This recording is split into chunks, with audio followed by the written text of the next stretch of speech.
MP মন্ত্রীদের বাড়িগাড়ির ওপর তৃণমূল কর্মীদের হক আছে বললেন পলক। এমপি মন্ত্রীদের বাড়ি, গাড়ি, অফিস সবকিছুর ওপর তৃণমূলের নেতাকর্মীদের হক বা অধিকার আছে বলে জানিয়েছেন ডাক টেলিযোগাযোগ ও তথ্যপ্রযুক্তি প্রতিমন্ত্রী জুনাইদ আহমেদ পলক। শুক্রবার ২৮ জুন বিকেলে নাটোরের সিংড়া খাদ্য গুদাম চত্বরে আওয়ামী লীগের প্লাটিনাম জয়ন্তী উদযাপন অনুষ্ঠানে এ মন্তব্য করেন তিনি। প্রতিমন্ত্রী বলেন, ১৫ বছর ধরে আওয়ামী লীগ ক্ষমতায়, অনেকে চেয়ারম্যান, মেয়র, এমপি মন্ত্রী হয়েছেন। আমাদের জীবনে যাদের গাড়ি ছিল না, ১৪ গোষ্ঠীর কেউ জীবনে নিজেদের গাড়ি চালাননি, আজকে শেখ হাসিনার কল্যাণে আওয়ামী লীগ সরকার গঠন করেছে বলে আমরা নৌকা মার্কা নিয়ে এমপি মন্ত্রী হয়েছি বলেই ট্যাক্স ফ্রি গাড়িতে চড়তে পারছি।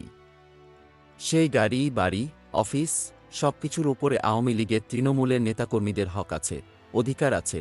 পলক বলেন, আওয়ামী লীগ, বঙ্গবন্ধু ও শেখ হাসিনা বাংলাদেশকে অনেক কিছু দিয়েছেন। প্রধানমন্ত্রী জীবনের পরোয়া করেননি। তার উপর ২১ বার হামলা হয়েছে।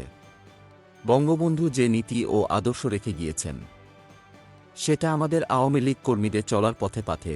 তিনি আরও বলেন, বাংলাদেশ এবং আওয়ামী লীগের ইতিহাস একই সূত্রে গাঁথা।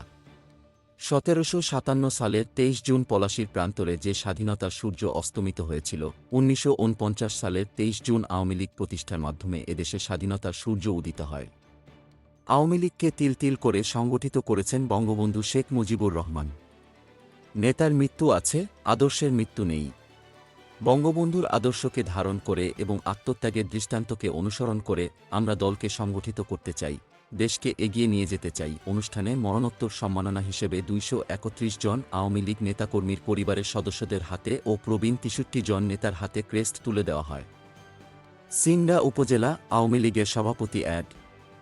শেখ ওহিদুর রহমানের সভাপতিত্বে অনুষ্ঠানে প্রধান অতিথি ছিলেন বাংলাদেশ আওয়ামী লীগের সাংগঠনিক সম্পাদক S M Kamal Hossain. Golam Mustafa. Desk report, BE news, Dhaka.